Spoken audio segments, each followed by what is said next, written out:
crafter.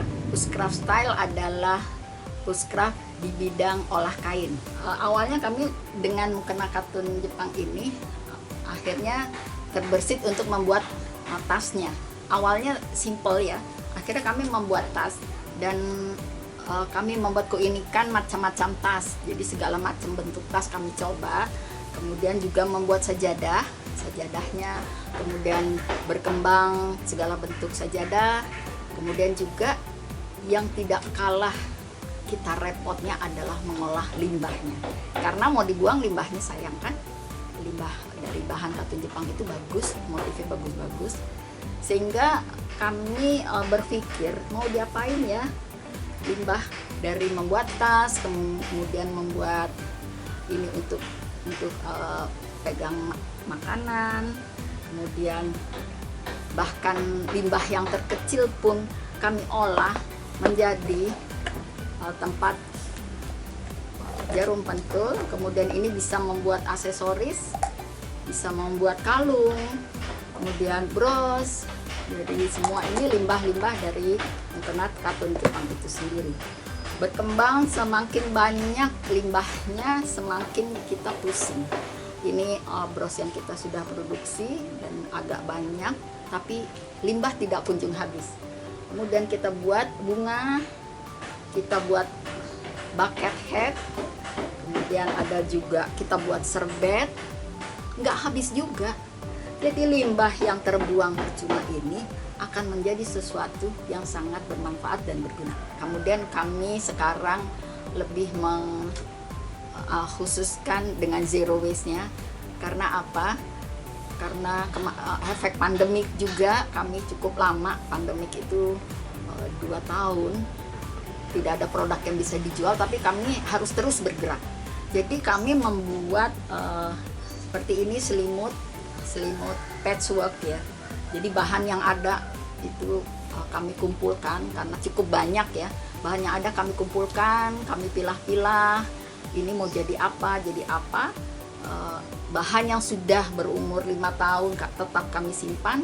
Kemudian gara-gara pandemi kami buka, kami pilah-pilah, seperti jenis bahan juga harus menjadi bentuk apa, itu juga harus kami pikirkan. Kemudian produk apa yang kami harus buat, kami harus pikirkan karena supaya punya nilai jual kan, nggak sembarangan gitu ya. Jadi apa yang dibutuhkan ya ibu rumah tangga pada saat COVID itu, yang banyak dibutuhkan adalah home decor, karena orang banyak di rumah, jadi rumahnya pengen bagus, jadi kami bikin home decor. Salah satunya ini selimut, bisa juga menjadi penutup kursi, sarung bantal, kemudian juga taplak meja. Kami modifikasi yang cantik.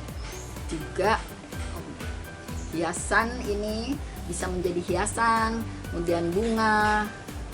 Jadi bahan-bahan yang sudah kita pilih, kita produksi sesuai dengan warna, dengan corak, dengan bahannya itu sendiri. Selain katun Jepang, kami juga ada bahan yang lain.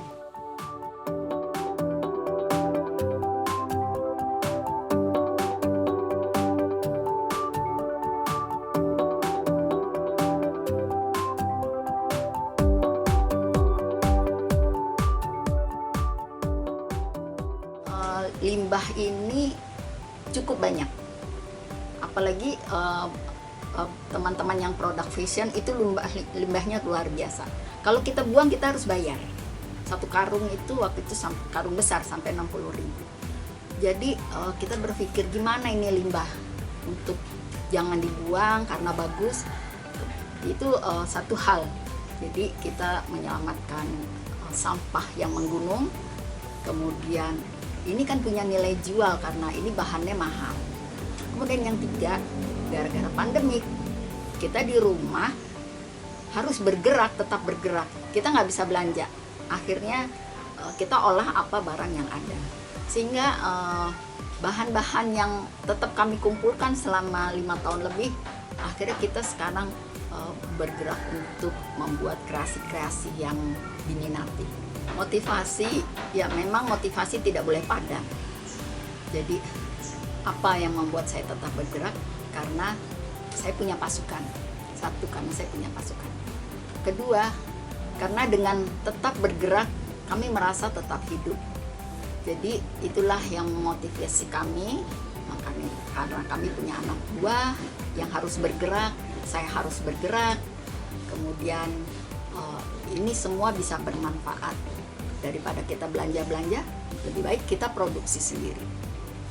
Apalagi kalau ada yang memesan. Kebetulan ada beberapa pejabat yang memesan produk kami di saat kami juga terpuruk, kemudian mendapat pesanan. Itu motivasi yang sangat luar biasa.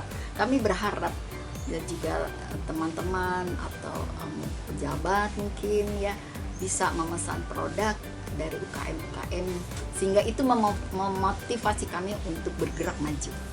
Bismillah, kami selalu punya mimpi, dan ini pun sejak 10 tahun lalu sebetulnya kami tidak punya mimpi, hanya harapan. Sekarang kami punya mimpi.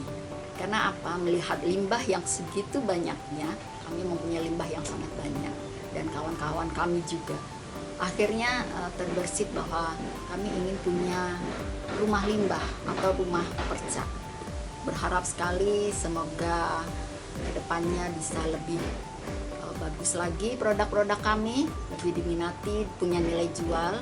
Semoga harapan kami dapat terwujud, apalagi kita punya produk juga lumayan bagus.